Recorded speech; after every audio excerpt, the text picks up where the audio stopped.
O outro tá pedindo passagem, hein? Sim, tá. Na verdade, ele entrou depois no lugar do Keno, né? Isso. O titular foi o Moisés, Correto, no lugar do Lucas Lima. que acabou sentindo também, Sim, né? e essa é uma questão que me preocupa, Theo, porque não é só o Palmeiras, não, mas se você olhar o Palmeiras, o Moisés sentiu, o Keno sentiu, né? Já tem outros jogadores que estão fora. Vai faltar jogador daqui a pouco para colocar em campo. É que o menino entrou bem, ele entrou no lugar do Keno justamente que se machucou no lance do primeiro gol. É uma jogada que ele faz pela direita, ele faz o cruzamento. Mas, de fato, o Johan tá com vontade, tá com disposição, tá com muita qualidade, ele ganhou físico e vai ser nessa reta final agora a oportunidade dele mostrar pro técnico que ele tem espaço nesse time. Quem sabe no lugar do Lucas Lima ou do Moisés. Pro próximo jogo, por exemplo, tá aí, ó, o Moisés não vai jogar, provavelmente. Sim. O muscular não deve jogar. Bota o Johan de início. O Lucas Lima virou reserva? Ontem estava lá sentadinho, bonitinho no banco. E eu acho que assim, ele é um grande jogador. Ele continua sendo um grande jogador. Não vinha jogando bem, a gente sabe o potencial que ele tem. De repente, o banco faz com que ele se mexa um pouco mais, né? Vai buscar... Tira da zona de conforto. Porque aconteceu isso ontem. A entrevista do Felipe Melo, depois do jogo, revela muito do que aconteceu. Ele falou, ó, nos fechamos no vestiário, cobramos uns dos outros, prometemos... E o Palmeiras, no segundo tempo, foi outro time. Foi outro time. Isso funciona, Zinho? Fechamos no vestiário, cobramos um dos outros, acho que assim, chutamos o copo d'água. Eu acho que assim, o Edu Dracena que falhou, ele pela liderança, pela história dele, pelos títulos, né, que ele tem, ele chegar no vestiário e ele, eu errei, né, mas eu confio nesse grupo aqui, a gente está pressionado, mas isso funciona. Funciona sim, principalmente um líder como o Edu Dracena. E foi o que relataram, né? Que houve essa conversa, houve... Sim, o próprio Felipe citou o Edu Dracena como líder e tal. Então, acho que eu até postei nas minhas redes sociais, eu abraçado com o César Sampaio. Você tem postado muito nas suas redes sociais. Tá bom, obrigado. Tá me seguindo lá? Mas assim, eu acho legal porque assim, eu tava vendo minhas fotos antigas e tal, aí eu vi uma foto com essa, a gente abraçado num treino, aí eu falei assim, eu pensei na hora, não adianta você ter ótimos jogadores, ter um time muito bom, ter jogadores, né, craques, que todos acreditam que o Palmeiras tem um elenco maravilhoso de ótimos jogadores. Mas tem que estar junto. Então eu postei aquela foto eu com o César Sampaio, que era aquele nosso time 93, 94. Era um elenco maravilhoso, craque. Mas tinha que estar junto. Aí nosso parceiro Edmundo, às vezes, destoava ali. Ia lá e buscava. Ligava um pouquinho, a gente ia lá, puxava ele pra cá. Mas aí o Edmundo é só dar comida pra ele, que ele fica tranquilo. Aí o Edilson ia pra ali. Então, o Palmeiras, é por isso que eu falei aqui, elenco tem. Torcida nem se fala.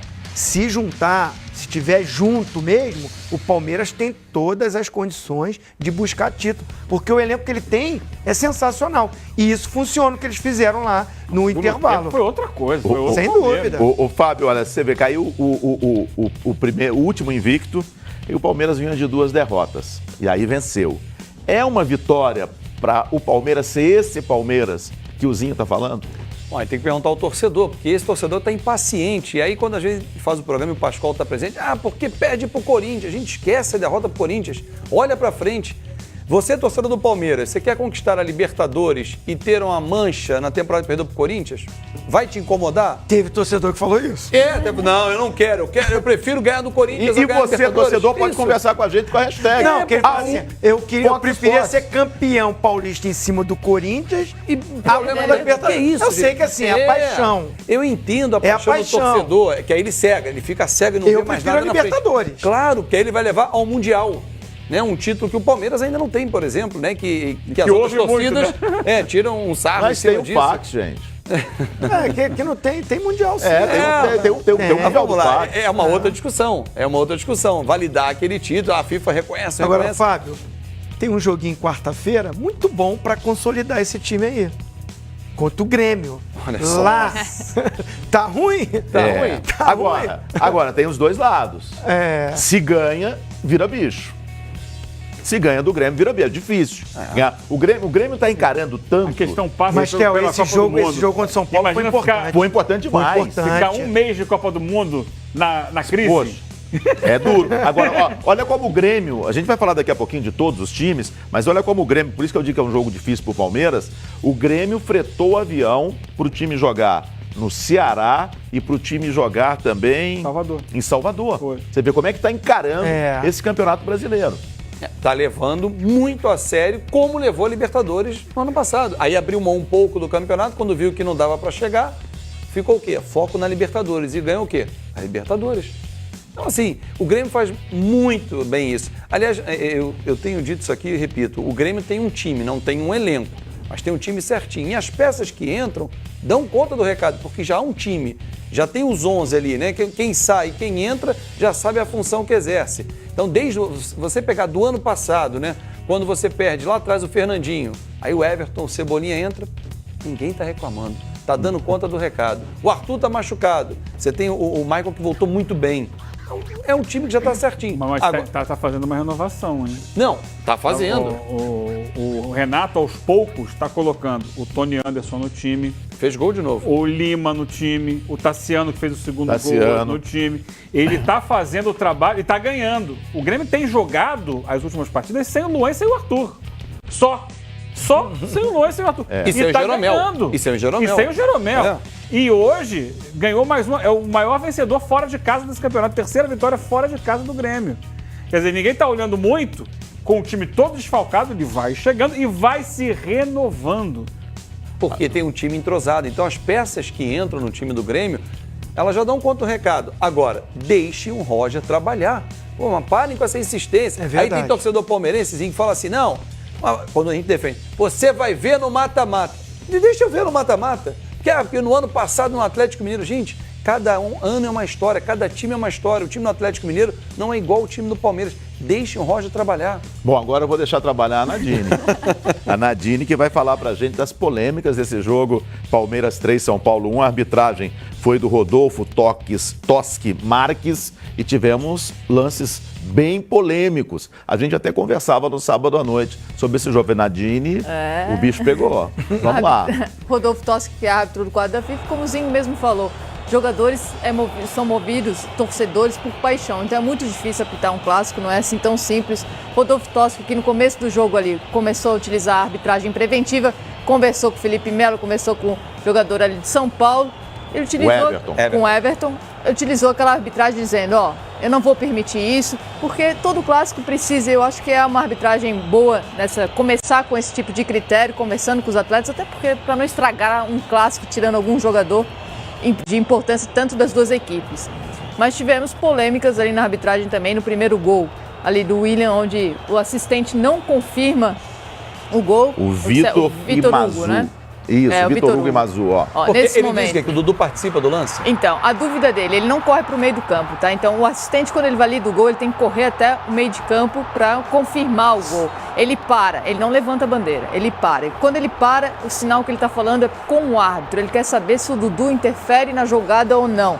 Só que, a gente analisando o lance, o Dudu nem em posição de impedimento estava. Ele estava na mesma linha do Sidão, que nesse momento é o penúltimo defensor. Tem o Sidão, ele está parado ali, na mesma linha do Sidão. Ele está no chão. Isso, sim. E tem o Reinaldo, que está dando condições, que é o último jogador. Então o goleiro passou a ser o penúltimo jogador. O adicional também atrapalhou o ar, porque o adicional não teria que virar para dentro do campo e não ficar virado para a área. A posição do adicional também não interfere nessa... Olha lá. Não, o adicional não, até porque quem tem que ver impedimento é o assistente. Sim, mas ele não auxilia, porque, por exemplo, o Dudu não participou, tocou na bola, não tocou, ele não poderia ajudar? Ele poderia ajudar através, de interferência no adversário, ele poderia ajudar ali para ver se o Dudu tivesse em posição de impedimento, sim, esse seria o fato da reunião, daquele trabalho em equipe que tantas equipes precisam ter, a arbitragem também precisa. Rodolfo Toschi informou que o Dudu não participou da jogada, então, por isso validar o gol. Agora eu pergunto, se toca a bola no Dudu, e aí? Eles iriam errar, ia ser sim uma grande polêmica, porque o Dudu estava em posição legal. Agora, no segundo gol do William, foi o lance, para mim, mais importante com relação à arbitragem. A gente está vendo aí, Nadine.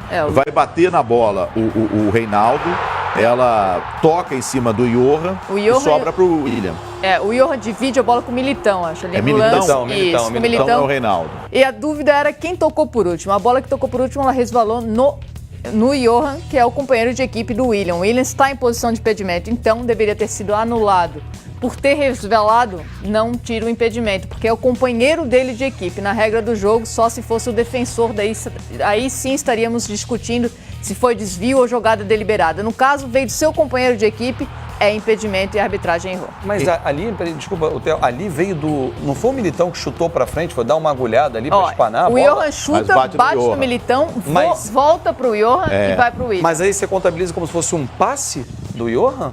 Porque é o mesmo companheiro de equipe. Na regra do jogo, só existe impedimento quando vem do companheiro de equipe dele, independente se foi um passe, se tocou sem querer, veio do seu companheiro de equipe, é impedimento. O Willian está à frente do perímetro defensor ali. Quer dizer, uma bola, vamos pôr, uma bola dividida, mas tocou por último no jogador do Palmeiras. Impedimento. Então, é impedimento. Isso. Aí foi um erro da arbitragem. Foi um erro da arbitragem. Poderíamos o Vitor e a Mazu, né? Isso. Mas ninguém questiona, né? Engraçado, os jogadores de São Paulo não questionam. Porque eles não sabem o posicionamento do Willian, não é pelo questionamento se foi impedimento ou não, eles não sabem que o Willian está impedido, eles estão olhando a trajetória da bola. Mas como ele está um pouco à frente, o normal é alguém levantar a mão, e ninguém levantou, né? O braço ali para indicar. A dúvida ali seria de quem teria batido o árbitro, poderia ter ajudado o assistente, ter dito, veio do ataque, porque isso é na comunicação, o intercomunicador. Mas o assistente ali não tem dúvida alguma. E ele está na linha, Ele deixa seguir. Então, acho que foi ali o mais erro do assistente, que talvez não viu que o Willian estava em posição de impedimento, porque aí sim ele poderia ter feito o que ele fez no primeiro lance, parado, para saber quem jogou aquela bola para o Willian. E o árbitro viu bem, estava na cara dele. De novo? Já foi uma polêmica danada na primeira vez. Se não sabe, tem que ficar parado. Né? Porque daí tem que comunicar com o árbitro e o árbitro dizer, não, veio da defesa. Se veio da defesa, daí teria ali o impedimento marcado, porque não teria mais, porque veio da defesa. Agora veio do seu companheiro de equipe, então não tira o impedimento, o gol foi irregular do Palmeiras. Agora, no relatório do árbitro, na súmula do árbitro, ele colocou o seguinte, Nadine, que no intervalo do jogo, ele recebeu, vou até aqui, coloquei o termo, um esbarrão intencional do Alexandre Matos, no intervalo do jogo. Você já apitou no Allianz Parque, como é que é esse clima ali e o que pode acontecer com o diretor de futebol, gestor de futebol, não importa, com o homem que cuida do futebol da equipe do Palmeiras? Túnel, a saída de campo é sempre muito complicado, sempre tem muitas pessoas ali envolvidas, já trabalhei várias vezes no Allianz Parque, assim como outros estádios que possuem dirigentes, o pessoal, parte da equipe, sempre ali naquele túnel, e onde a gente vai para o vestiário, sempre tem alguém ali que tenta fazer uma pressão em relação à arbitragem. No caso, ele disse que foi intencional o empurrão, por isso está relatado em súmula. Acho que o Tribunal de Justiça pode fazer alguma coisa em relação ao Alexandre Matos. Vamos agora ouvir os treinadores das duas equipes, né? O Roger e o Diego Aguirre. São abraços e incentivos, né, por perceber que externamente o comandante estava sendo pressionado, né, e para demonstrar a solidariedade nesse momento, que por vezes lá pro lado de fora começa a se aventar um monte de possibilidades, porque isso não está ganhando, e eu tenho as minhas compilações, né, de recortes de 25 anos atrás. Se eu pegar, são sempre os mesmos argumentos, né? Que o treinador perdeu o grupo, né? Que existe problema interno, né? E por vezes isso passa para dentro do vestiário, e essas demonstrações servem para reforçar que o ambiente é bom, que o trabalho está no caminho certo, que essas inconstâncias do trajeto, né, podem ser superadas com a união de todos, né? Inclusive, né, do treinador, obviamente. Temos que ocuparnos del próximo juego. Obviamente hubo errores, hubo cosas que no gosté, que vamos a falar, que vamos a mostrar para los jugadores, y tenemos que mejorar pero yo falo siempre también cuando gano que tenemos que mejorar y trabajar, porque yo no pienso que San Pablo era espectacular porque tenía una fase de victorias, ni también que va a mudar demasiado por perder um jogo, entende? Bom, caiu o invicto São Paulo. São Paulo também nunca venceu a equipe do Palmeiras no Allianz Parque. Eugênio, você acha que agora... Nem empatou. Nem empatou, né? Só perde. Você acha, Eugênio, que agora essa pressão em cima do Roger, ela é esquecida ou só até o próximo jogo? Momentaneamente, né? Momentaneamente. Vai depender desses 3 próximos resultados do Palmeiras. Até estava conversando com um amigo meu que é muito palmeirense, né? E brincando como No ele... Rio tem muitos palmeirenses? Tem. Você conhece muito? Conheço. Opa. E esse... Aqui perto quer sair do mesmo? Roger. Ele queria sair do Roger. E ele lamentou a virada do Palmeiras. Porque foi uma virada épica do Palmeiras ontem. Um grande jogo do Palmeiras no segundo tempo para dar muita moral. E quem não gosta do Roger, como é que foi ganhar esse jogo de virada? O Roger ia cair. Tem que comemorar. O Roger conseguiu fazer o time virar o jogo no segundo tempo e apostar no trabalho dele. Trocar técnico não é solução, gente. Pelo amor de Deus. O Palmeiras tem exemplos dos últimos anos tão cristalinos aí, que ano passado trocou técnico pra caramba e não deu certo. Sobre o São Paulo, uma situação, mais um jogador que se lesiona, tem lesão muscular e que ontem fez muita diferença na atitude do São Paulo em campo. Foi o Hudson que saiu no intervalo. O Hudson, pra mim, o Hudson era titular do São Paulo desde o começo, quando ele voltou. Exatamente. O São Paulo foi no primeiro tempo, é claro que o Palmeiras cresceu, mas no segundo tempo entrou o Petros no lugar do Hudson, perdeu muita combatividade. E aí é mais um. O Jadson hoje, o Hudson ontem, o Keno, o Moisés. Vamos contar aí quantas lesões musculares têm acontecido, porque tá muito puxado o campeonato. É jogo em cima de jogo sem descanso. O calendário, né, nesse primeiro semestre, por conta da Copa do Mundo, ficou mais apertado. O calendário já não é um calendário bacana, mas com a Copa do Mundo ficou, e aí, daqui a ficou pouco impossível. Daqui a pouco vai faltar time pra colocar em campo nessas últimas rodadas antes da Copa aí. E o Palmeiras tem o Grêmio fora. Sim. Depois ele pega o Ceará E Flamengo. E o Flamengo. Ceará fora também e o Flamengo em casa. Não é... o Ceará está na zona de rebaixamento. Sim, mas tem a viagem, tem o deslocamento, isso tudo interfere. Aí menos tempo para treinar. Ô, você jogou ali. E na sua época tinha a turma do amendoim, né? Aqueles torcedores e muitos conselheiros, pertinho ali no Parque Antártico. Foi aí, o né? Palmeiras... Era o Parque Antártico. Agora ficou maior, ficou um pouquinho mais distante. Bonito. Né? Mais bonito. Agora, o Palmeiras tem isso, né? Qualquer jogador, treinador, ele tem que primeiro se provar, provar para a turma do amendoim, né? Assim, você jogar em time grande, time de massa, vai ter pressão, não tem jeito. A gente saiu da fila, nós fomos campeões paulistas em 93, quando chegou pro Brasileirão, meu amigo, perdia jogo, a coisa não ia bem no início, vem cobrança, vem pressão. O torcedor quer o título, os dirigentes eles querem o título, mas assim, campeão, festejou, comemorou. Vai pro outro ano, você vê o Carille no Corinthians, estava sendo pressionado, e é a vida do treinador. Eu não concordo com essa coisa também de tudo é o treinador. Como o Fábio Azevedo falou, e muito bem, deixa o Roger trabalhar. Deixa ele continuar a sequência do trabalho dele. Ele e os outros treinadores também, né? Porque parece que às vezes tem time que fala assim, é o treinador, tem que ser o treinador. Parece que é o melhor time do mundo. Sim. Né?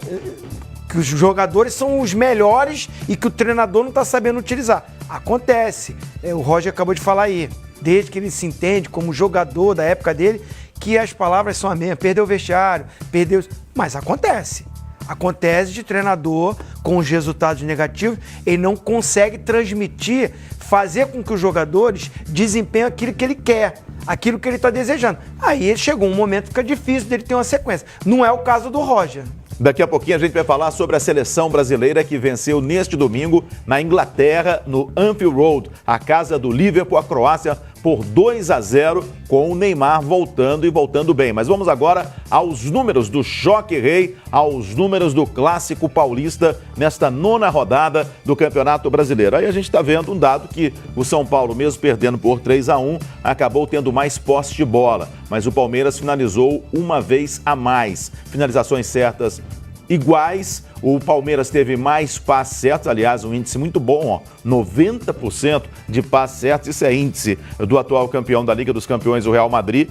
O Real Madrid é 92% de passes certos, lançamentos 15-17, você vê ali escanteios, o São Paulo com mais escanteios, desarmes certos. O Palmeiras com 16, 12 para a equipe do São Paulo. Faltas cometidas, jogo com muitas faltas, hein? 44 faltas, tivemos 22 faltas para cada lado e 4 cartões amarelos para cada equipe. Analisando a classificação do campeonato, a gente tem o São Paulo na 4ª colocação com 16 pontos, o Palmeiras agora é o 8º colocado com 14 pontos. Eugênio, são 2 times que lutam pelo... Sim. Ou tá cedo pra gente falar sobre isso? Não, vão lutar sim pelo título. Vão lutar. É claro que o campeonato, como eu falei agora há pouco, vai mudar a cara dele a partir da metade do ano. Mas a gente sabe que são times que têm potencial financeiro para, em caso de saída de algum jogador importante, tentar resgatar e recompor o elenco. Acho que, por exemplo, o Palmeiras, independente de qualquer coisa, precisa contratar atacantes de lado de campo. Porque hoje ele tem o Keno e o Dudu. E ponto. O Dudu voltou a jogar bem? Jogou bem ontem. Jogou bem ontem. O Palmeiras depende muito do Dudu? Não, depende de todo mundo. O Palmeiras está jogando sem o seu artilheiro, Borja. Tá na seleção colombiana. É um jogador que faz não falta. teve Borja, não teve o Guerra, não teve o Marcos Rocha. E o Lucas Lima no banco. E o Lucas Lima foi pro banco. Quer dizer, ele é claro que o Dudu é uma peça importante, mas pode ser que o time sem o Dudu, com outros jogadores bons, ele renda também. Ontem ele foi bem, foi um jogador decisivo na partida. Então eu acho que o Palmeiras, como você me perguntou, e o São Paulo, a derrota do São Paulo faz parte do processo. É claro que o torcedor fica chateado porque segue sem vencer no Allianz Parque e tinha a chance, mas isso não muda o trabalho que vem sendo feito. O São Paulo está em crescimento no campeonato. Não está ainda no mais alto nível, mas você vê que ele está no processo de crescimento. Aproveitando a parada da Copa, não acho que o São Paulo deva perder tanta gente assim. Já perdeu o Marcos Guilherme, né? Já foi liberado sim. hoje. E o Cueva, que nem conta mais, deve sair. E talvez o Rodrigo Caio, né? Mas já também não tá jogando. Apesar que tá embaixo o Rodrigo Caio nesse momento. Rodrigo Caio. Então, não tá no time, né? Vamos pensar, esse time que tá jogando aí vai sair o Marcos Guilherme. Ponto. Não vejo mais, além dele, nesse momento, mais gente saindo. E aí você tem um mês, ou 15 dias, que a gente deve dar 15 dias de folga, né? Pra trabalhar esse time. E aí vamos pensar no São Paulo, que não está mais disputando a Copa do Brasil, que tem a Sul-Americana no meio disso, mas a Sul-Americana são jogos mais espaçados. Sim. E que vai poder focar em Campeonato Brasileiro. Eu acho que sim, o São Paulo é um time que pode brigar por Campeonato Brasileiro. 2 recados para você. Nesta segunda-feira, às 9 da noite, aqui no Fox Sports, a Casa da Libertadores, vamos mostrar ao vivo o sorteio tanto da Libertadores da América